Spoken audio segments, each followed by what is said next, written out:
negara yang mayoritas penduduknya beragama Muslim, Indonesia memiliki sejumlah masjid yang tersebar di berbagai pulau. Di antara masjid-masjid tersebut juga dibangun dengan ciri khas kedaerahannya masing-masing. Lalu, apakah Anda pernah berkunjung ke salah satu provinsi yang berada di Pulau Sulawesi bernama Gorontalo? Ya, selain kaya akan keindahan wisata bahari, nyatanya bila berlibur di kota dengan julukan Serambi Madinah ini, dijamin Anda akan mudah menemukan masjid untuk beribadah. Karena di sini masjid-masjid dibangun berdekatan hampir di setiap wilayah. Selain di Gorontalo, Spotlight juga akan memberikan informasi mengenai pesona masjid-masjid yang berada di Kota Tual, Maluku Tenggara, Lombok Timur, dan Tanjung Pinang. Penasaran seperti apa? Berikut ini informasinya.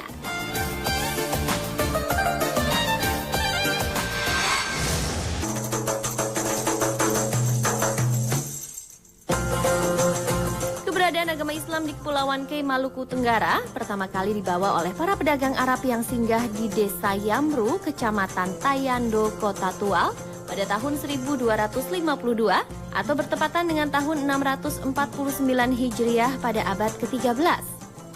Hal ini dibuktikan dengan berdirinya sebuah masjid kuno di sebuah kampung yang terletak di Pulau Tayando bernama Masjid Tahiyat. Nama tahiyat sendiri diambil dari kata tahajud atau tahiyat. Tahajud memiliki arti orang yang melakukan sholat qiyamul lail atau sholat tahajud pada sepertiga malam. Sedangkan tahiyat diartikan sebagai orang yang sedang melakukan tahiyat ketika sholat. Untuk mengunjungi masjid ini, tim Spotlight harus melakukan perjalanan darat menuju pelabuhan Kota Tual selama 15 menit. Kemudian dilanjutkan dengan menyeberang laut selama kurang lebih 1 jam 30 menit. Setelah melewati beberapa pemukiman padat dan disambut kerumunan anak-anak, akhirnya sampailah kami di Masjid Tahiyat. Sederhana. Ya, inilah kesan pertama ketika kami melihat masjid yang masih berdiri kokoh dan cantik di bingkai pantai yang indah.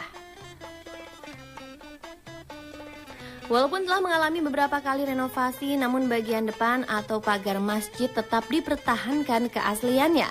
Tapi sayangnya bangunan masjid yang berdiri di atas lahan seluas 2 hektar ini sudah tidak lagi digunakan penduduk setempat untuk beribadah, karena kini sudah dibangun masjid baru yang letaknya sekitar 2 km dari Kampung Tahiyat atau dapat ditempuh dengan berjalan kaki selama 15 menit.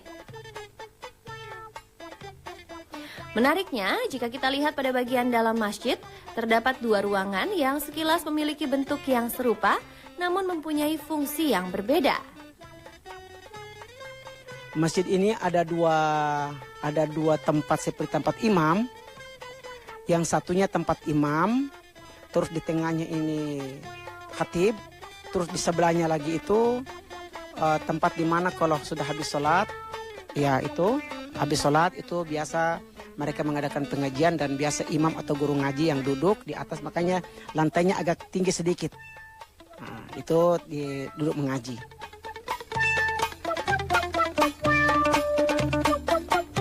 Tak jauh dari area masjid atau masih terletak di desa yang sama, Anda juga dapat melihat sebuah komplek pemakaman yang konon merupakan tempat dimakamkannya para leluhur atau para penyebar agama Islam di Tanah K.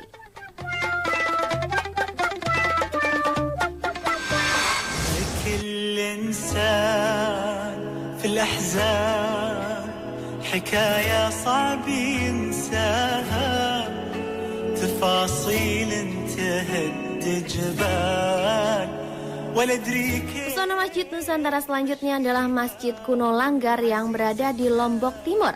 Didirikan pada abad ke-18, masjid ini masih dipertahankan keaslian dan ornamennya oleh masyarakat Dusun Bilo, Desa Bilo Petung, Lombok Timur. Keberadaan Masjid Langgar Bilo Petung tidak lepas dari perjalanan Syekh Gaus Abdul Razak dalam meneruskan misinya untuk mendirikan kerajaan Islam bersama salah satu pengikutnya yang bernama Titi Langgara. Titi Langgara mendapat titah untuk meneruskan ajaran Islam dan mendirikan sebuah masjid. Karena ketekunan Titi Langgara dalam mengajarkan agama Islam pada masyarakat Lombok, maka masyarakat setempat menyebut masjid ini dengan nama Masjid Kuno Langgar. Di sini mau katur kurang lebih nih menurut lengan le dalil juga barang sedikit bayan.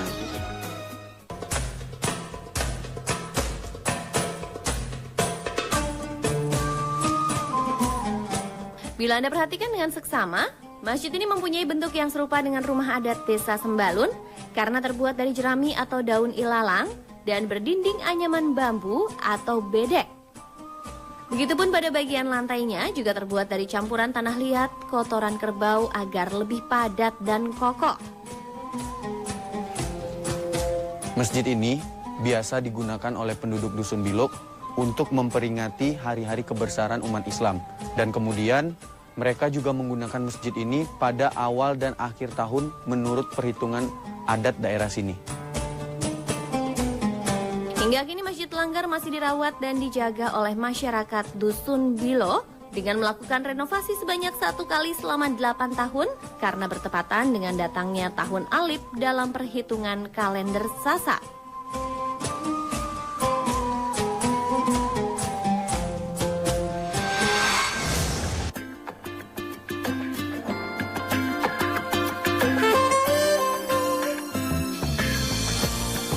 Tim Spotlight pun tiba di Masjid Sultan Raya Riau, masjid unik yang ada di Pulau Penyengat. Mengapa unik? Karena masjid ini dibangun dengan batu bata yang direkatkan dengan putih telur. Konon pada zaman dahulu para warga bersama-sama membangun masjid dan gemar memakan kuning telur. Merasa sayang untuk membuang putih telur, sang sultan pun memerintahkan putih telur untuk digunakan dalam pembuatan masjid. Alhasil, jadilah Masjid Sultan Raya Riau yang megah dan kokoh sejak tahun 1812 ini.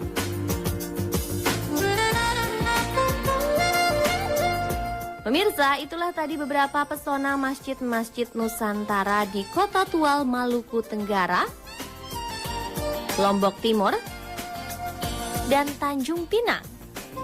Semoga liputan yang baru saja kami berikan dapat menambah wawasan dan meningkatkan keimanan kita ya pemirsa.